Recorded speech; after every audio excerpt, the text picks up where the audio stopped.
focus on the positive. It's because I wrote a negative. I already live it. Welcome to the Anomalous RAP Podcast. I am Andrew, the Anomalous One, and today I want to talk about the evolution of my voice and my cadence. So, one day at work, I was in a conversation and I got a little passionate. You know what I mean? More movement in my body, hands going, voice slightly raised. Not angry, but my coworker looked at me and said, "I'm sorry, I didn't mean to upset you." I told her, "I'm not upset," but I don't think she got it.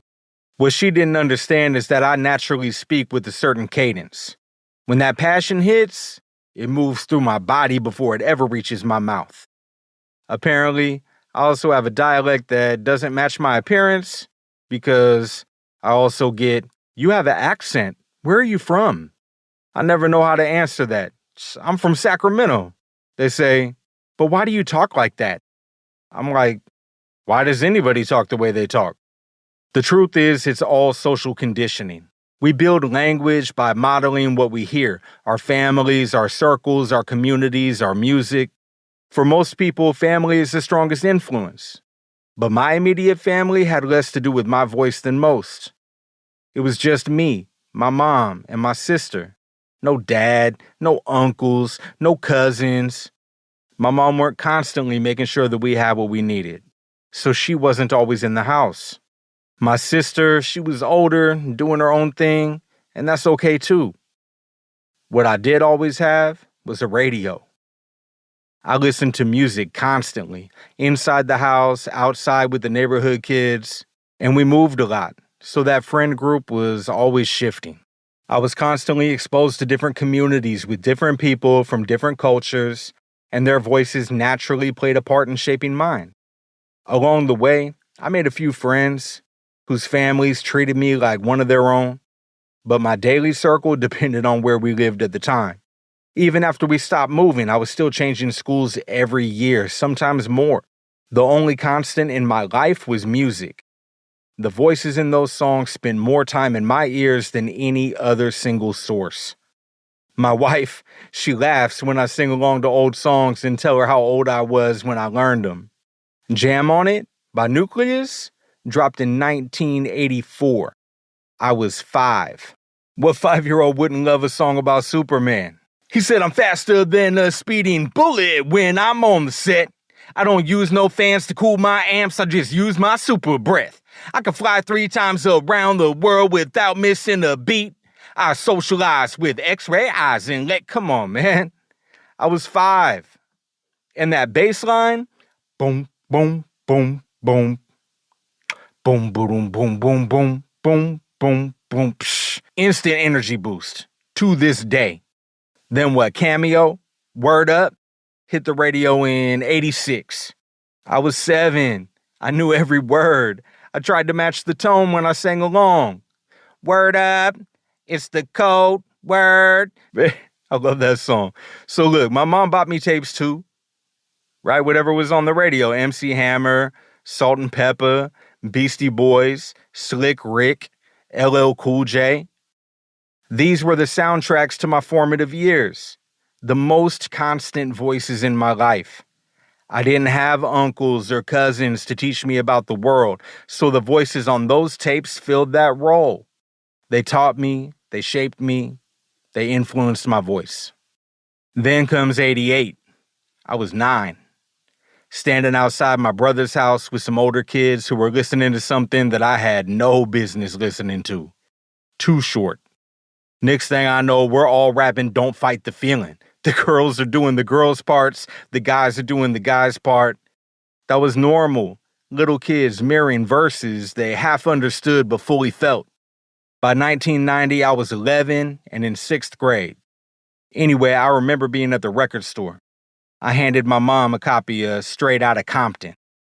She read the track list, saw Fuck the Police printed right there on the back. But she still bought it for me. So there I was, 11 years old, tuned into NWA. Listening to Ice Cube. Fuck the police coming straight from the underground. Come on, man. I didn't understand the politics yet, but I felt that power. That conviction was electricity. It gave me energy. It made me feel alive before I even knew what I was feeling. That year, I had Cube in one ear and Shock G in the other. I woke up to NWA and went to sleep to Digital Underground. That's also the year that I started writing my own raps. I wasn't talking about anything real, just rhymes, patterns, sound. I was 11. But something was forming. I remember it was 91. There was a pawn shop near my brother's house. They kept milk crates full of cassette tapes. I found this white tape. It looked different. So I slid it in my pocket. Rode bikes back to my friend's house. Put it in. Pressed play. What do I hear? Listen up, I'm about to get dope. It ain't nothing but some shit I wrote. About a young brother deep in the game. They call me Mac Dre and I'm keeping the name. I sport Nike shoes, I got a man. Mac Dre's first EP. I struck crate digging gold and didn't even know it. Now, in the early 90s, my circle got a little bit older. I was always the youngest, but they looked out for me. Now, because of them, underground tapes are finding their way to my collection. RBL. Don't give me no Bammer, weed. We don't smoke that shit. Psh. Dre Dog. I smoke chewy like a motherfucking nut. You got a gram bag, get the zag, roll it up. Psh. The Click. As a youngster, I never knew Nathan. The disobedient ass child in your neighborhood, you know, the one the police is always chasing. Straight down and dirty for my props. 11 years old, extra mannish. 40, man. Took me to a whole new place. And then when the Sacramento scene took off, Brother Lynch, Sibo, Gangsta Dre, all those years, all that music. Different regions, different slang, different rhythm. We memorized every word, mimicked every accent, every ad-lib. Those records were language lessons. And the company I kept refined the delivery. See, the people that I grew up with, the ones I still call family, were passionate, expressive, loud when they loved you and louder when they believed in something. That's how my voice took shape, by echoing 100 voices until I finally found my own frequency.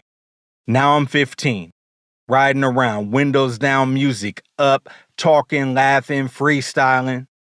I started sharing my written raps with people. I got positive responses, and in my circle, that actually meant something, because we didn't co-sign bullshit. So I decided to make my first tape.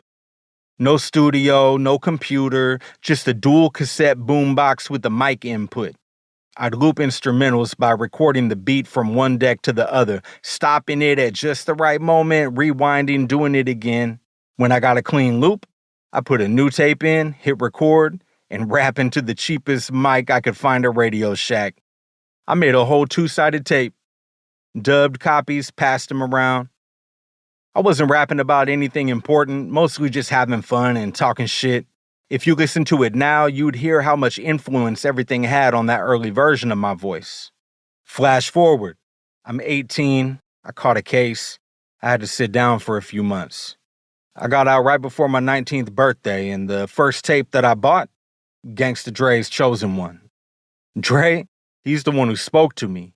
We're about the same age, from the same city, and when he rapped, it felt like he was reaching through the speakers, grabbing me by the throat and forcing me to listen.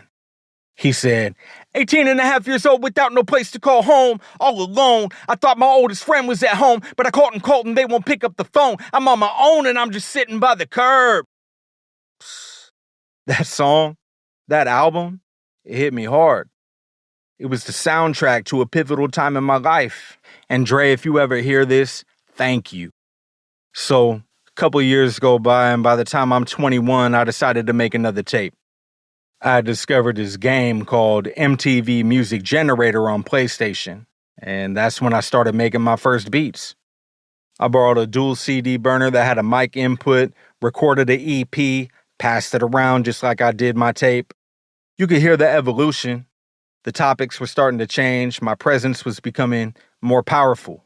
I remember I was like, I'm doing this thing every day, trying to make ends meet. I got 2 kids and a wife that I'm trying to clothe and feed. But it seems the end is around the corner, and karma's paying me back, filling my backpack up with boulders. It's getting heavy. My daughter wants to know when we're going to the store to get some food, but we ain't got no loot. Instead of one job, I gotta work two. And I ain't paid what I'm worth at my first one. I'm selling drugs on the turf to supplement my income. Man, I had reached a point where I was using music to process my reality, my stress, my pain, my struggle. Writing had become therapy. That's when my cadence, that energy that you still hear, began to solidify. Shortly after that, I reconnected with Jason Shoelace through a mutual friend. Shoelace still had a copy of the tape that I made when I was 15. He had memorized every word and then stood there and recited my own raps back at me. There is no validation better than that for a lyricist. We founded Hurt You shortly after. My passion, pain, and energy kept coming through in the music. We pushed each other to our artistic limits, every verse, every performance. I was the immaculate one, and delivery was everything to me. Over time, that delivery refined itself into the cadence that you hear today.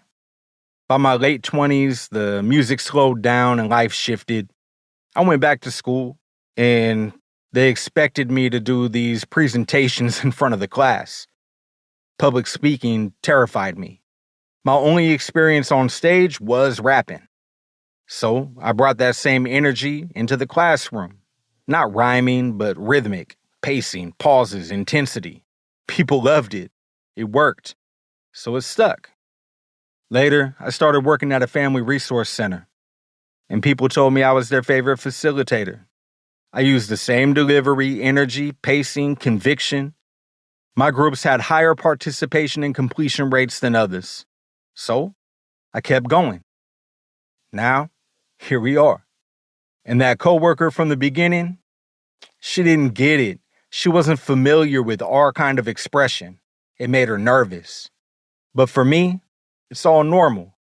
This is how we connect. Through energy, tone, presence, music. I have learned to be mindful to dial it back when the space calls for it. But on the mic, in my raps, on this podcast, in life, when that energy shows up, it is not a performance, it's who I am. This is the result of my social conditioning.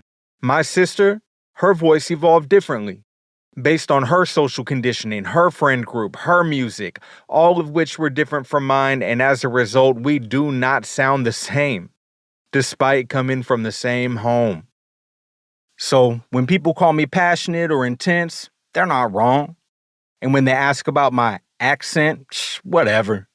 This is my natural frequency, a mix of everything that I grew up around, everything that I survived, and everything that I've become. This is the voice that I evolved into. All right, man, I'm done. Per the norm, I'm super curious to hear what your thoughts are. I would love to hear what it was that influenced your voice and the way that you speak. You can share that information with me by leaving a voice message. I'll leave a link in the show notes, or you can head over to anomalousraparchive.com and find it there. Until then, I just want to say thank you for being here, and I appreciate you listening. Speak with intention, move with integrity. I guarantee the road isn't ready for me, never will be. I live my convictions, think independently, and demonstrate the change I've been waiting to see. You wait and see. I speak with intention, move with integrity. I guarantee the road isn't ready for me, never will be. I live my convictions, think independently, and demonstrate the change I've been waiting to see. You wait and see.